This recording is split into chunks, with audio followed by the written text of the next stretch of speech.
alladzi khalaqal mauta wal hayata liyabluwakum ayyukum ahsanu amala wa huwal azizul ghafur.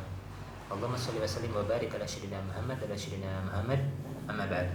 Teman-teman, saudara-saudari beriman dimanapun berada, kembali di kesempatan di pagi hari ini saya menyapa teman-teman sekalian dan izin mendoakan mudah-mudahan Allah senantiasa memberikan kesempurnaan kesehatan kepada kita semua dalam nikmat Islam, nikmat iman dan nikmat ihsan tentunya, dan kesempurnaan kesehatan nikmat berupa nikmat jasmani dan nikmat rohani tentunya. Yang mudah-mudahan atas nikmat yang telah Allah berikan itu menambah kesemangatan bagi diri kita masing-masing, mampu membuat kita lebih bersungguh-sungguh dalam amalia dalam rangka ketaatan kepada Allah Subhanahu wa taala. Teman-teman sekalian, izin pada kesempatan pagi hari ini masih di pembahasan sekitar kitab Shaum atau kitab puasa dalam kitab Sahih Al-Bukhari. Adapun kitab Shaum ini susunan kitabnya terletak pada kitab yang ke-30. Sahih Al-Bukhari sendiri terdiri dari 97 topik pembahasan. Kitab Shaum terletak pada kitab yang ke-30. Di nomor hadis masih di subtopik yang ke-44, di nomor hadis 1957. Apakah tolak ukur manusia itu dinilai baik ketika dalam kondisi berpuasa? Nah, mari kita dengarkan, kita simak secara bersama-sama redaksi hadisnya. A'udzubillahi minasyaitonirrajim. Bismillahirrahmanirrahim.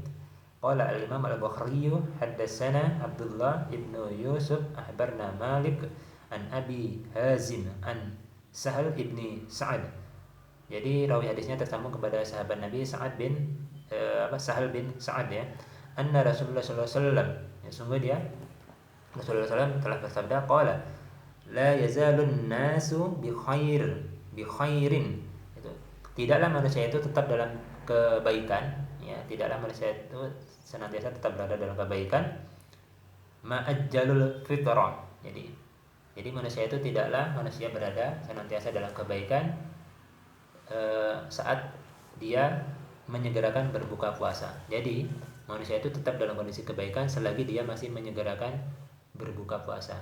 Jadi teman-teman harus diperhatikan, mungkin ada segelintir keyakinan dari kelompok tertentu yang meyakini ketika azan maghrib belum waktunya berbuka, diperpanjang sampai isya, belum minum, belum makan, belum membatalkan puasa. Ini sesuatu amalan dan keyakinan tidak contoh dari Nabi gitu kan.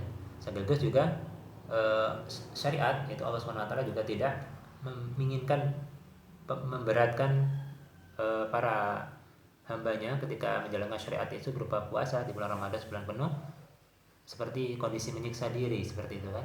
Nah, jadi batasnya ketika mulai dari menahan diri waktu imsak itu untuk berpuasa sampai ke azan maghrib, maka segerakan berbuka walaupun hanya dengan seteguk air. Maka bagi teman-teman yang mungkin kerja dalam perjalanan, ya kan, ketika maghrib masih dalam perjalanan, ya berhenti misalnya di masjid, azan sudah berkumandang, silakan dibatalkan puasanya dulu, ya, dengan minum seteguk air ataupun dengan makanan yang bisa dikonsumsi. Kalau di sini fitr ini makanan pokok. Dahulu para sahabat Nabi dan orang-orang khususnya sahabat yang hidup di zaman itu termasuk Rasulullah adalah makannya kurma gandum seperti itu kan. Teman, di negara kita khususnya Indonesia ini kita mengkonsumsi nasi gitu kan, yang dikelola dari beras dimasak menjadi nasi. Maka itu juga jadi tolak ukur dan menjadi acuan bagi ulama untuk menjadikan kias pembayaran zakat fitrah makanan pokok itu dengan menggunakan beras. Kalau kita cari di hadis nggak akan ketemu zakat dengan beras. Ini kecerdasan ulama membaca itu, ini makanan pokok itu. Kalau dulu di sana di zaman Nabi masih hidup dan para sahabat setelahnya itu mereka menggunakan makanan pokok. Nanti menyebar kemana tuh dibaca daerahnya ini, tempat negara tinggal tuh makanan pokoknya apa, seperti itu jadikan acuan untuk menjadikan bahan apa yang akan digunakan untuk melakukan zakat.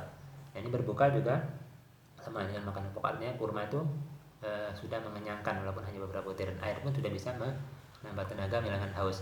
Jadi insyaallah kita yang berpuasa senantiasa dalam penjagaan, dalam kebaikan, ya, selagi kita menyegerakan berbuka puasa.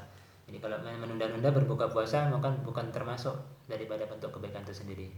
Bisa jadi malah bisa menunda mengurangi pahala yang telah dipanen dari pagi itu sampai ke waktu maghrib insyaallah gitu. Itu saja teman-teman dari saya sedikit pembahasan ini, mudah-mudahan memberikan tambahan wawasan bagi kita semua.